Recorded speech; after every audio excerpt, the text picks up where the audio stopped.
सो otaku, आज मैं आप लोगों के लिए लेकर आया हूँ डिटेक्टिव कोनन की मंगा का चैप्टर 1127 का एक्सप्लेनेशन। देखो यार, ये सेकंड पार्ट है, तो फर्स्ट पार्ट यार तुम्हें ऊपर शो हो जाएगा, नहीं तो डिस्क्रिप्शन में मैंने लिंक डाल दिया है, तो यार पहले उसे देख लो, नहीं तो यार ये समझ नहीं आएगा। वीडियो स्टार्ट करने से पहले यार मैं तुमसे एक बात करना चाहूंगा कि यार तुम लोग कमेंट तो कर देते हो बट यार लाइक नहीं करते हो यार, तो यार प्लीज वीडियो में लाइक करो यार, जिससे मुझे मोटिवेशन मिले। सो आई होप यार अब आप लोग लाइक कर दिया करोगे। तो चलो वीडियो स्टार्ट करते हैं। सो हमने फर्स्ट पार्ट में देखा था कि कोनन और वेटर दोनों किडनैप हो जाते हैं। जब कोनन और वेटर्स मसाला लेने बाहर जाते हैं तो उनका पीछा कोई कर रहा होता है। क्या ये वही मर्डर है जो लोगों की फिंगर कट कर देता है? अब कोनन खुद को और वेटर्स को कैसे बचाएगा? तो चलो देखते हैं। हमने फर्स्ट पार्ट के एंड में देखा था कि वेटर्स फ्रिज की तरफ जाती है और पानी निकालने के लिए जैसे ही फ्रिज को ओपन करती है उसे दिखता है एक कटा हुआ सर जो कि एक जार के अंदर बंद होता है। अब वो बेचारी अपने आप को जैसे ही संभालने का ट्राई करती है, उसका हाथ एक टच होता है कटी हुई फिंगर को। तुम लोग ट्रस्ट करो, ये डिटेक्टिव कोनन की ही स्टोरी बता रहा हूँ मैं, न कि कोई हॉरर स्टोरी। वो मासूम की बात सोचने लगती है जो उसने मर्डरर के बारे में बताई थी कि उसके अभी तक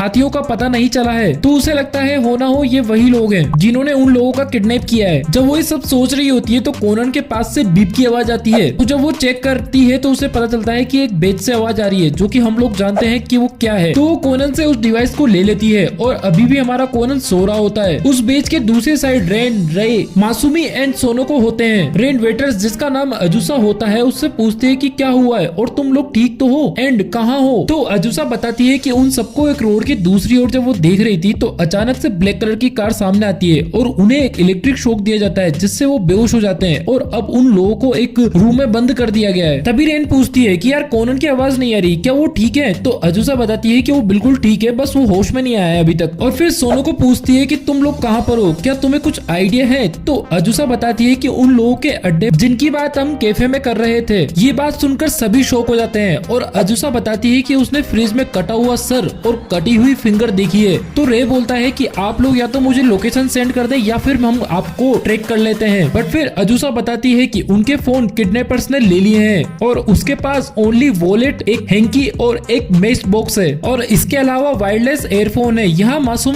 अजुसा से पूछती है कि क्या तुम्हें लगता है तुम्हारे किडनैप होने में कैफे के कस्टमर्स का कोई हाथ हो? तो अजुसा बताती है कि हाँ ये वही है जो चीख रहा था। और जैसे ही अजुसा ज्यादा बताने लगती है किडनैपर्स के बारे में, हम नेक्स्ट पेज में देखते हैं कि अजुसा के पीछे दो किडनैपर्स आ जाते हैं और उन्हें वो डिवाइस दिख जाता है जिससे अजुसा बात कर रही होती है। तो वो लोग फटाफट से अजुसा से वो छीन लेते हैं और अपने पैरों से कुचल देते हैं। बट क्या ऐसा करने से वो डिवाइस सच में टूट जाएगा? उन किडनैपर्स में से एक बोलता है कि मुझे यार ये एक टॉय लगा बट ये तो कम्युनिकेटर निकला। तो दूसरा किडनैपर बोलता है कि छोड़ो, आज 12 बजे तक की बात है, उसके बाद हमें इनकी नीड नहीं है। उधर रे बोलता है कि 12 बजने में ओनली 4 घंटे बाकी हैं, उसके बाद ये लोग कोनन और अजुसा को मार देंगे। ये आवाज किडनैपर्स को सुनाई दे जाती है और उन्हें पता चल जाता है कि ये डिवाइस अभी भी काम कर रहा है। तो वो उस डिवाइस को पूरी तरह से खत्म करने के लिए उसको कूद कर लिटरली जंप करके तोड़ते हैं। अब इधर मासूमी रेन और को अजुसा की आवाज आना बंद हो जाती है। तो लोग समझ गए कि डिवाइस पूरी तरह से टूट गया है। तो रेन पूछती है कि आखिर कोनन और अजुसा को उन लोगों ने किडनैप क्यों किया होगा? तो सोनो को उस बात को याद करते हुए बोलती है जो अजुसा ने उसको बोली थी, जो न्यूज में मर्डरर का फेस दिखाया गया है वो उसने कहीं देखा है और वहाँ हो सकता है कि उस टाइम पे कैफे में उनका साथी मौजूद हो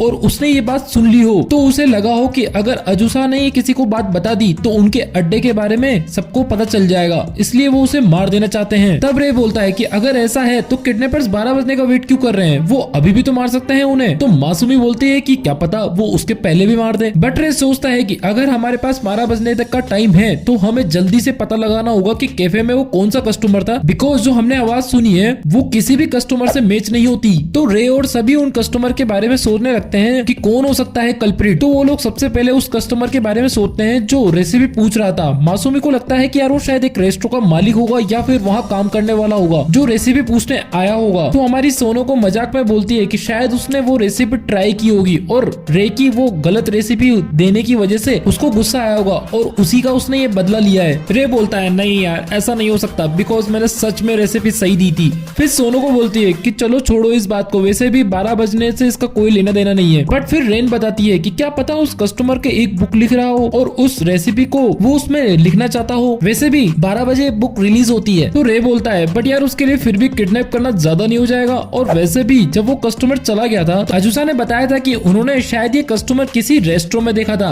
और इस तरह से ये बंदा अभी शक की नजरों से दूर है। अब जो नेक्स्ट कस्टमर है जिसके ऊपर शक किया जाता है वो काउंटर पे कॉफी पी रहा होता है। ये मत सोचना कि मैंने फर्स्ट पार्ट में इसके बारे में क्यों नहीं बताया यार, जो मांगा में बताया था वो मैंने रिव्यू कर दिया, अब उन्होंने बताया नहीं था तो मैं एक्सप्लेन नहीं कर पाया। So back to video. सोनोको बोलती है कि उसने देखा था कि अजुसा का पीछा कर रहा था वो आदमी, बट फिर मासूमी उसका मजाक उड़ाते हुए बोलती है कि हाँ इसीलिए उसने किडनैप कर लिया, लेकिन 12 बजे वाली बात का इसमें भी कोई मतलब नहीं बैठता है। और तो और यहाँ मासूमी को लगता है कि वो सेकंड कस्टमर रे को घूर रहा था, ना कि अजुसा का पीछा कर रहा था। और इन सबके बीच में रेन बोल पड़ती है कि मैंने उस बंदे को शायद कहीं देखा है। सोनोको हाँ में हाँ मिलाती है, हाँ मुझे भी ऐसा ही लग रहा है कि हमने इसे पहले कहीं देखा है, बट कहाँ देखा है न तो रेन को याद आता है न सोनोको को। बट रे बोलता है कि ये एक रेगुलर कस्टमर है और उसने ही रे को वहाँ काउंटर पर खड़े रहते हुए बताया था कि वो जो नमक लेने गए थे ना कोनन और असुजा, वो रे के काउंटर के नीचे वाली डोर में रखा है। तो रेन बोलती है कि यार ये असुमा के जाने से पहले अगर वो बताता तो ज्यादा अच्छा रहता। और फिर वो सेकंड वाले कस्टमर को छोड़ के थर्ड वाले कस्टमर पे आ जाता है। तो रेन बताती है कि वो एक मोटा सा आदमी था और उन लोगों के पास वाली टेबल पर ही बैठा हुआ था और अपने लैपटॉप पे वो कुछ कर रहा होता है। रेन को वो आदमी स्पोर्ट्स से जुड़ी हुई कंपनी का लगता है, बट वो उसको इसलिए ऐसा लगता है क्योंकि उसके जो टेबल के नीचे बैग रखा हुआ था उस पे ये लिखा हुआ था जो कि तुम पढ़ सकते हो, ये उस गेम की कंपनी में पाया जाता है जिसके बारे में अजुसा ने बताते हुए कहा था कि वो इस गेम के पीछे पागल हुई है। उसका नाम है स्प्लेटर। ये एक ऐसा गेम है जिसमें लड़की डीमन का खून करने के लिए जब वो कैरेक्टर उस वेपन को यूज करती है तो डीमन में से जो खून निकलता है उसको अजुसा संभाल नहीं पाती। ये सुनकर मासूमी कहती है कि मुझे तो लगता है कि ये इस गेम की स्ट्रेटेजी है। और याद है उस कस्टमर ने अजुसा को मना किया था जोर से बोलने के लिए, और वो यही बात जब वो थर्ड वाले कस्टमर को बता रही होती है तो वो मना करता है उसको जोर से बोलने के लिए। बट इस बात का रेन आंसर करती है कि अजुसा को उस कस्टमर के सामने थी तो उसे वो कैसे देख पाई कि उस लैपटॉप में वो क्या खेल रहा है। तो यहाँ आंसर देती है सोनोको। वो बताती है कि उसके पास एक इमेज है जिसमें मिरर में साफ साफ दिख रहा है कि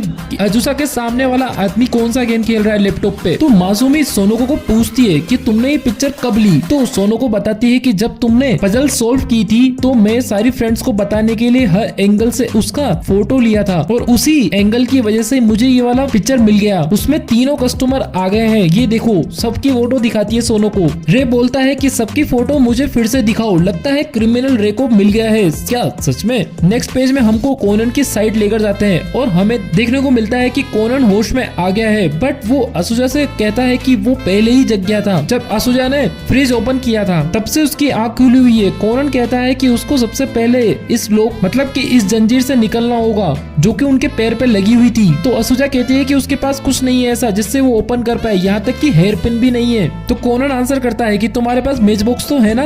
यहाँ पर चैप्टर खत्म होता है। सो गाइस नेक्स्ट चैप्टर जैसे ही आप लोग 500 लाइक्स का टारगेट पूरा करोगे मैं वैसे ही वीडियो अपलोड कर दूंगा। देखो यार ज्यादा बड़ा टारगेट नहीं है, आई नो तुम लोग करवा दोगे। तो मिलते हैं नेक्स्ट वीडियो में, तब तक के लिए सायोनारा।